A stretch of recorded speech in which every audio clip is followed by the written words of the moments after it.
জিন মসজিদ প্রায় ৩৫০ বছরের পুরনো ঢাকা বিশ্ববিদ্যালয় ক্যাম্পাসের ভেতরে লুকিয়ে থাকে একটি মসজিদ। সপ্তদশ শতকে ইয়েমেন থেকে ধর্ম প্রচার করতে আসা হাজী শাহবাজ রহমতুল্লাহ আলাই মসজিদটি নির্মাণ করেন। আজকের ভিডিওতে আমরা এই মসজিদটি ঘুরে দেখব এবং মসজিদ সম্বন্ধে আদ্যোপান্ত জানার চেষ্টা করব। ঢাকা বিশ্ববিদ্যালয় ক্যাম্পাসের ভেতরে তিন নেতার মাজারের পেছনে একটি ৩৫০ বছর বয়সী একটি মসজিদ রয়েছে। এটি কিন্তু আমার অজানা ছিল। আমি এক বন্ধুর কাছে শুনে এদিকটাতে এলাম দেখার জন্য এবং আমি মসজিদটা দেখে সত্যিই অভিভূত। এটি অলমোস্ট ৩৫০ বছর পুরনো।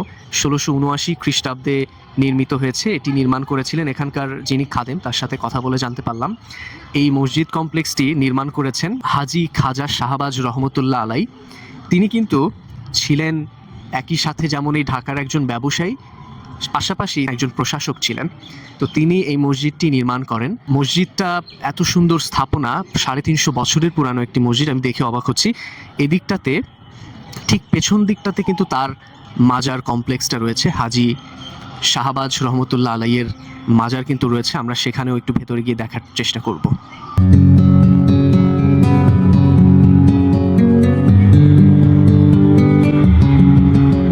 মসজিদটির পিলার ডিজাইন এই সবগুলো দেখে মুঘল স্থাপত্য রীতির স্পষ্ট ছাপ দেখা যাচ্ছে। একদম পিওর মুঘল স্থাপত্য রীতিকে অনুসরণ করেই কিন্তু এই মসজিদটি নির্মিত হয়েছে, সেটি দেখা যাচ্ছে। এই যে অনেক বড় একটা প্রবেশদ্বার, উপরে লা ইলাহা ইল্লাল্লাহ মুহাম্মাদুর রাসূলুল্লাহ কালেমা লেখা আছে। তার উপরে আমি দেখলাম ৩টা গম্বুজ আছে। এখান থেকে দেখা যাচ্ছে উপরে এটার 3টা গম্বুজ আছে শাহবাজ রহমতুল্লাহ আলাই মসজিদের। আমি একটু ভেতরে ঢুকে কোনো কথা না বলে নীরবে একটু দেখানোর ট্রাই করি। আমরা কিন্তু ঢোকার সময় দেখতে পাচ্ছি এই যে প্রবেশদ্বারের ঠিক সামনে কোষ্টি পাথরের এখানে চৌকাঠ। তো আসলে কতটা অভিজাত মসজিদ বোঝাই যাচ্ছে কোষ্টি পাথরের চৌকাঠ দেখে।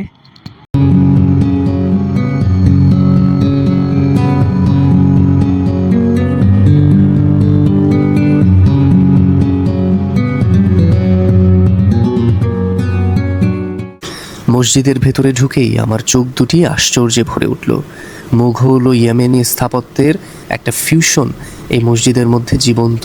এই মসজিদটিতে একাধারে যেমন রয়েছে কোষ্টি পাথরের কারুকার্য, তেমনি চুন সুরকির কারুকার্যে ফুটে উঠেছে শত বছরের ঐতিহ্য।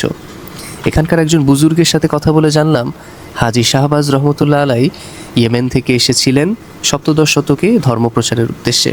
এখানে আসার পর তিনি একই সাথে ব্যবসায়িক কার্যে যুক্ত হন এবং অত্যন্ত ধনী একজন ব্যবসায়ীতে পরিণত হন। এরপরে তিনি এই অঞ্চলে অত্যন্ত ইনফ্লুয়েন্সিয়াল একজন ব্যক্তিতে পরিণত হন এবং ঠিক এই জায়গাটিতে সোহরাওয়ার্দী উদ্যানের ঠিক পাশে এবং ঢাকা বিশ্ববিদ্যালয়ের তিন নেতার মাজারের ঠিক পেছন দিকে তিনি মুঘল স্থাপত্য রীতি ও ইয়েমেনি স্থাপত্য রীতির মিশেলে একটি মসজিদ কমপ্লেক্স নির্মাণ করেন এবং একই সাথে তার ঠিক অপর দিকে তিনি তার জন্য একটি মাজার কমপ্লেক্স নির্মাণ করে যান। বর্তমানে তার মাজারটি এই মাজার কমপ্লেক্সের ভেতরেই অবস্থিত।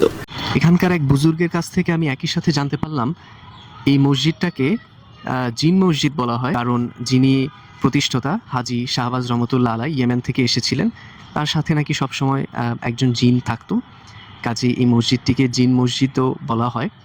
আর আমার ঠিক পেছন দিকটাতে এখন ওনার যে খানকা, ওনার মাজার শরীফ সেটি রয়েছে। সেখানে অনেকে আসে, অনেকে দেখলাম যে অনেক রীতিনীতি পালন করে। আমি একটু দেখাবো, আমি একটু দেখব এবং আমার আর্কাইভে রাখার ট্রাই করব। এখানে দেখছি যে যারা এসেছে তারা একটি করে ফুলের তোড়া এখানে রেখে গিয়েছে।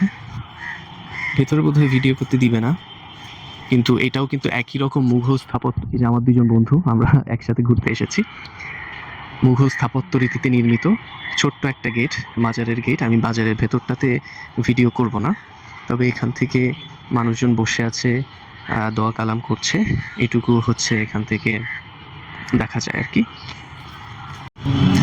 আমি এবং আমার বন্ধু সাজিদ আমরা ঘুরতে এসেছি। ক্যামেরার পেছনে রয়েছে মুর্শিদুল।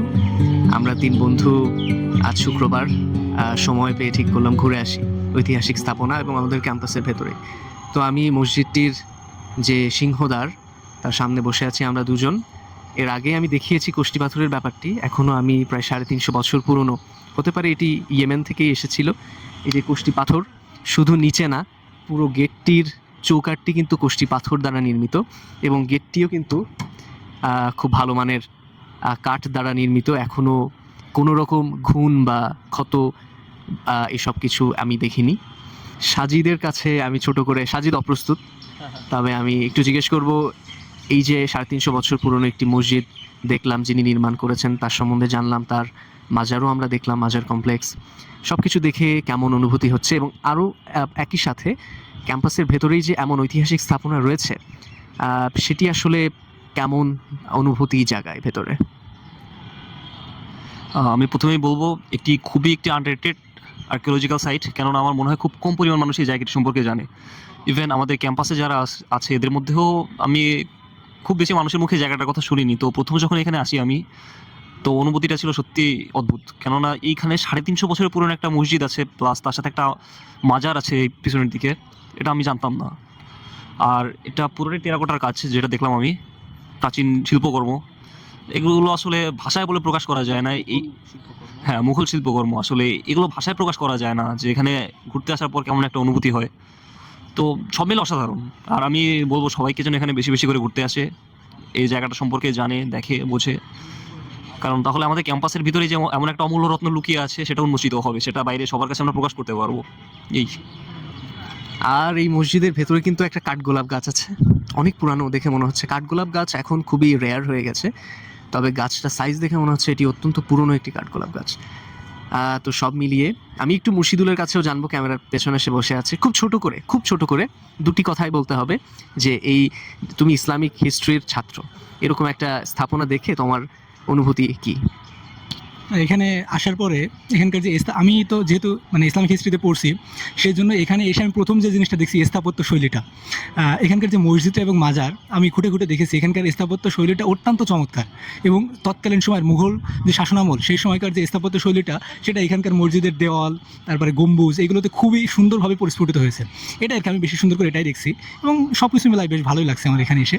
মনে হচ্ছে আজকে এখানে আসে আর কি দিনটা সার্থক, এতটুকুই আর কি। ধন্যবাদ তোমাকে, অনেক ধন্যবাদ। আমাদের ক্যাম্পাস লাইফ আর্কাইভ ব্লগের আজকের পর্বের সমাপ্তি এখানে। সবাইকে অনেক ধন্যবাদ। আসসালামু আলাইকুম।